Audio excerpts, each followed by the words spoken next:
Holy smokes, folks. That's right. There is enormous outrage against President Biden's more recent pardon. Now, you know, people were kind of upset about the pardon of Hunter Biden, but this goes to even new levels. It appears that President Biden has decided to pardon one of the judges, Michael Conahan, from the Kids for Cash scheme. Cash for kids. That's right, ladies and gentlemen. I want to remind you of what some of the parents, the reaction that they had towards Michael Conahan when this was all revealed. Let's go ahead to this clip here. Just a reminder, folks, just a reminder. This is not a Cash for Kids case, and we hope somebody starts getting the message. My kid's not here anymore. My kid's not here. He's dead because of him. He ruined my fucking life. I'd like him to go to hell and rot there forever. Man, come on. No, you know what he told everybody in court? They need to be held accountable for their actions. You need to be. Do you remember me? Do you remember me? Do you remember my son? An all-star wrestler? He's gone. He's shot himself in the heart. You scumbag! You ruined my fucking life! I hate him! Yeah, so that's just a little bit of the outrage that you heard from one of the parents when this was brought to light. So you can imagine, obviously, if a parent loses their child or their child's life was ruined because of this scheme, obviously there is going to be tremendous upset there. So fast forward to where we are today, and you will see now that there's even more outrage with this scheme once again, because President Biden has decided to pardon Michael Conahan, who was one of the judges that was involved in the Kids for Cash scheme. So let's go ahead and get into that. I want to take you back also to remind you a little bit about what this scheme was all about. So here he is, folks, ladies and gentlemen, Michael Conahan. We're going to go ahead and get into this here. It says victims for Kids for Cash judge outraged by Biden clemency. What about all of us? So it shows you again who they decide to look out for. It says victims of a former Pennsylvania judge convicted in the so-called Kids for Cash scandal are outraged by Joe Biden's decision to grant him clemency. In 2011, Michael Conahan was sentenced to more than 17 years in prison after he and another judge, Mark Civarella, were found guilty of accepting $2.8 million in illegal payments in exchange for sending more than 2,300 children, including some as young as 8 years old, to private juvenile detention centers. So here we have a judge, and I told you there's so much corruption in our country. We have a judge who was paid to give juveniles harsher sentences. And this is also a labor issue, and I really want to dive into that. It's a labor issue because we cannot forget the 13th Amendment, where you are allowed to use prison labor here for labor. So no, we don't have slavery in this country anymore, but what we do have is a prison industrial complex that uses these prisoners to produce labor for free. Obviously, prisoners are not paid. So keep that in mind. So you have a judge that was paid to give harsher sentences to juveniles for more free labor, because the longer you're there, the more work you're going to do. Now, from what I understand, one of these kids also unalived themselves. And that is very sad and very unfortunate. But these kids' lives were ruined. And there's no pardon for them. The pardon is for the judge. And once again, this shows you how people look out for their class interests. Judges, lawyers, doctors, other politicians. You know, these are the people that move in the same circles as the president of the United States and, of course, other congressmen as well. So what Joe Biden is showing you is that, once again, put party aside for a second. Once again, it is top bottom. People that are within a certain class bubble look out for the people within their class. They look out for their buddies. What did George Carlin say? It's one big club and you're not in it. So they look out for people in that club, not the people who are real victims. Michael Conahan is not a victim. Michael Conahan decided to put himself in that situation. He didn't have to. He wanted the money. He goes on to say here that Conahan was released from prison in 2020 due to the pandemic, and he was placed on house arrest, which had been scheduled to end in 2026. So he has not served out his full sentence. So instead of serving out his full sentence, Biden decides to pardon him so he doesn't have to do that. Conahan's sentence was one of about 1,500 the U.S. president commuted or shortened on Thursday, while also pardoning 39 Americans who had been convicted of nonviolent crimes. Nonviolent crimes, ladies and gentlemen. In response to the commutation granted by Conahan by Biden, the mother of a boy sent to jail at the age of 17 before later died by, he unalived himself, told the Citizen's Voice, "I am shocked and I am hurt. Conahan's actions destroyed families, including mine, and my son's death is a tragic reminder of the consequences of his abuse of power." That's coming from Sandy Fonzo. She told the outlet The Guardian this. She goes on to say, "This pardon feels like an injustice for all of us who still suffer. Right now, I am processing and doing the best I can to cope with the pain that this has brought back." So these parents are dealing with this pain all over again. All over again. They have to be reminded of this again. Now, Joe Biden can sit there and he can pardon Michael Conahan, who is not a victim, but he can't pardon the victims. And to add to this, I want to show you something. He can pardon Michael Conahan, but he can't pardon the victims of his crime bill. Considering the fact that several states in this country right now have either decriminalized or they have legalized marijuana, especially those that went to prison for marijuana charges under Joe Biden's crime bill, Joe Biden could pardon those people as well. But look at who he chooses to pardon. So I say this to African Americans who continue to believe that supporting the Democratic Party is going to help the Black community. Don't forget that the crime bills happened under Joe Biden. He co-wrote them. He advocated for them on the Senate floor. Never forget the lives in the Black community that was ruined because of Joe Biden's crime bills. And when it comes time for him to make pardons, he is choosing to pardon a judge who was paid to give kids harsher sentences, not those that were victims of the crime bill. One of the mothers that was a victim in all of this was recently on Fox News. I want you to hear what she had to say. Now, interestingly enough, I said to myself, I'm surprised Fox News is taking the anti-crime side on this, because usually they do not. But again, because it happened under Joe Biden, that is why they are choosing to do that. I would argue if it happened under Donald Trump, they probably would have the opposite opinion. So we got to remember that corporate media, the bias that they have. So keep that in mind. Listen to what she said. President Biden under scrutiny after commuting a former Pennsylvania judge who was convicted of funneling juveniles for millions of dollars in kickbacks.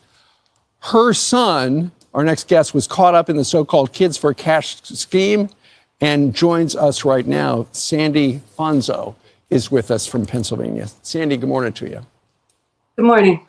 Sandy, tell us a little bit about when you saw that this judge who was convicted for essentially sending kids to jail longer so that the prison, the private facilities could make more money. When you heard that Joe Biden pardoned this guy, commuted this guy's sentence, what did you think? I was actually working, so I was driving, and my phone started blowing up. Everybody messaging me and calling me. I had no service for most of that day, so it kind of just hit me. I was filled with every kind of emotion, hurt, defeat. Now that I've had more time to process it, it's more of anger. Yeah. And just, this is very deeply upsetting and personal. It is personal. We're just going to go forward a little bit here. People who were first-time offenders and probably should have received a warning or community service would end up locked up. Some were younger than 13. So listen to what he just said there. That part is very important. Some of these people should have just received a warning and they were sent to a juvenile detention center. Like, how do you go from a warning to a juvenile detention center? Because you're paid to do it. And there's no other corruption or no more corruption that I think tends to be the largest amount of corruption than the corruption that involves money. And it just goes to show you, once again, some people are willing to do anything for money. You're a judge. Judges are paid very well, mind you. That's not enough. You want to get millions. You want to get millions. So you sentence these kids, you ruin their lives. For what I understand, some of these cases were supposed to be warnings. There's no excuse for that. There's no defending corruption. There's no defending this, regardless of how you feel about the criminal justice system. There's no defending a judge abusing their power and doing what Michael Conahan did. None whatsoever. And he damn sure as well should not have been pardoned for what he did. Michael Conahan belongs in prison. He should have to suffer and deal with the same consequences that these kids had to deal with that were only supposed to receive a warning. Why are we giving him a pardon? What is the relationship between Michael Conahan and Joe Biden? And I think people need to start asking this question. What kind of connection do they have other than them being a part of the same club? Why did he feel a need to go and pardon this person? Why? And for those who continue to say, oh, well, Joe Biden's for the black community, how many of those kids were black? Think about that for a second. Time and time again, the Democratic Party continues to show you they are not helping the black community. They are either implementing legislation that will harm the black community. Everybody wants to bring up Project 2025. Some people seem to forget about the crime bills. Why is it that all those people that were bringing up Project 2025, why weren't they saying that Joe Biden needs to pardon the victims of the crime bill? Why weren't they saying that? This is what happens when people are just stuck in their parties. And I don't care what you say. There are a number of people who would like to sit back and say, oh, well, Sabby's right wing or whatever. You have never seen me vote Republican. You have never seen me advocate for the Republican Party. Both of these parties are a problem. You hear me primarily focus more on the Democratic Party because as a Black American in this country, this is the party that my people choose to vote for. Most of them. And what I'm trying to wake people up to is the fact that both of these parties look out for the people in their club. The same way that Donald Trump pardoned his buddies, Joe Biden's out here pardoning his buddies and people within their class. They don't care about the people at the bottom. They don't care about the little man. They don't care about what this woman has to say. And it's a damn shame. It's a damn shame. You cannot continue to sit back and think that these politicians are going to look out for working class people, are going to look out for you. They have had several opportunities to do this and they choose not to do it.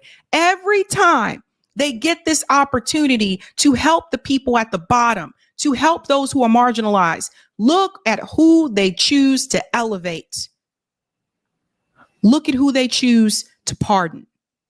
The judges did cause tremendous harm to thousands of young people and their families. One young man died by suicide. Many youth became depressed and dropped out of school. The one young man is your son, Eddie. Eddie, explain what happened. Eddie was,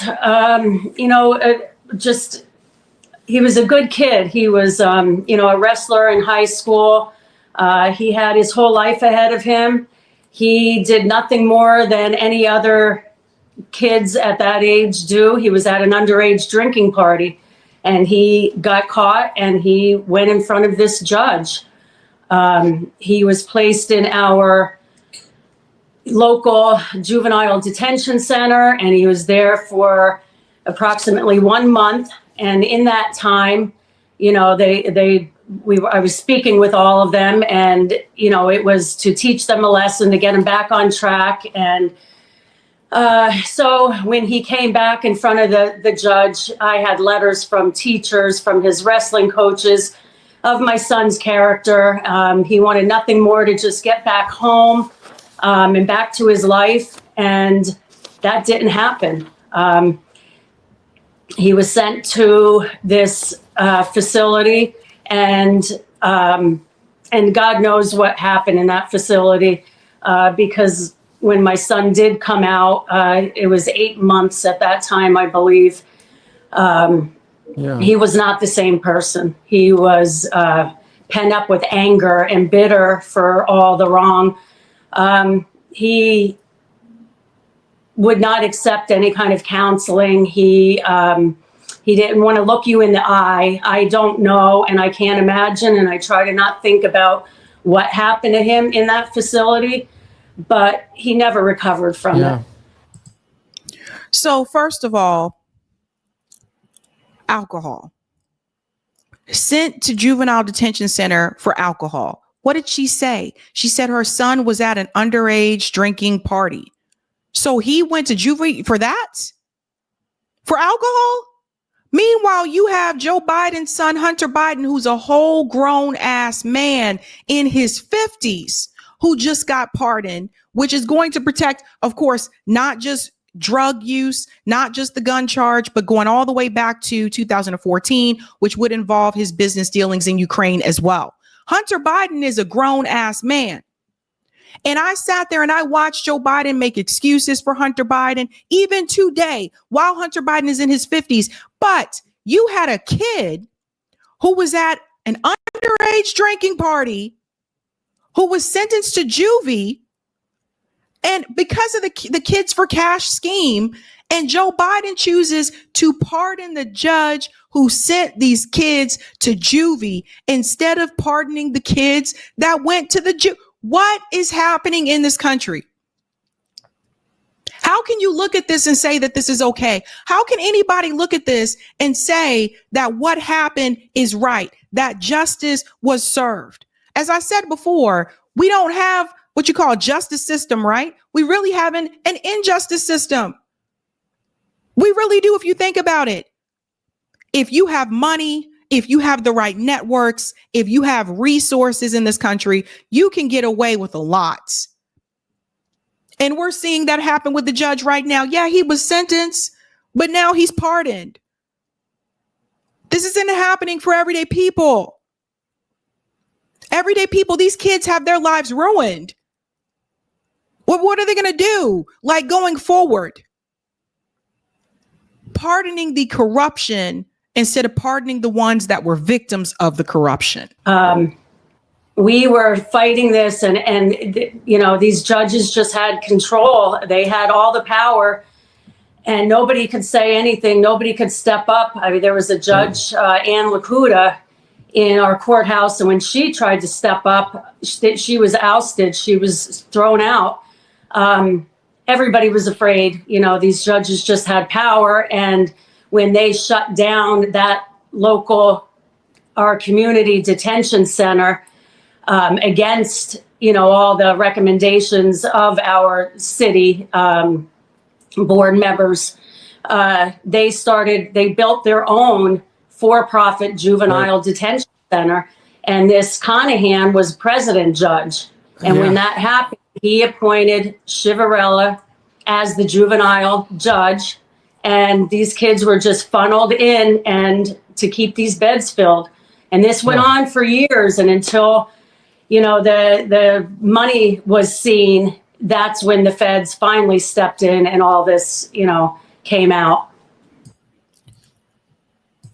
The prison industrial complex is a business. What did she just tell you? They wanted to fill those beds. All a business. And this is why I continue to push back against for-profit prisons. That is something that Joe Biden also could have fixed through his presidency, which he decided not to do, of course, because he's very much a part of the same system. What wrongs of the crime bill has Joe Biden tried to correct since he's been president of the United States? Paid to lock up people, paid to lock up kids. It is horrifying. And again, I don't see how anybody can defend this. And what's also interesting is that even Governor Josh Shapiro, with all his, he's a Zionist, with all his crazy, insane rhetoric against the Palestinian people, even Governor Josh Shapiro is against what Joe Biden just did. Of course, it's his state. He's heard from the parents about how they feel about this. Let's go ahead and bring that clip in as well. I think it's important for you to see this one. Interesting, folks. Governors and presidents have unique power to grant pardons and clemency and commute sentences. It is an absolute power, and it is a power that should be used incredibly carefully. I study every single case that comes across my desk where there's a request for a pardon or clemency or reduction of sentence. And I take it very seriously. I weigh the merits of the case. I weigh what occurred in the court proceedings. I think about public safety and victims, and all of those issues factor into my decision. I recognize that those on the outside can question those decisions, as you are here today and posing a question to me as to the clemency granted by President Biden. So I'll offer these thoughts as an outsider, not privy to all the information he looked at. But I do feel strongly that President Biden got it absolutely wrong and created a lot of pain here in northeastern Pennsylvania. This was not only a black eye on the community, the Kids for Cash scandal, but it also affected families in really deep and profound and sad ways. What does this do to the state of Pennsylvania, which is a swing state? What does this do for Democrats come election time? Because Democrats lost Pennsylvania 2024. They won Pennsylvania 2020. Biden being from Pennsylvania, I think, really helped that. But also Biden being from Pennsylvania, he should have known better with this pardon. Lost Pennsylvania in 2016. What does this do for Pennsylvania for Democrats come 2028?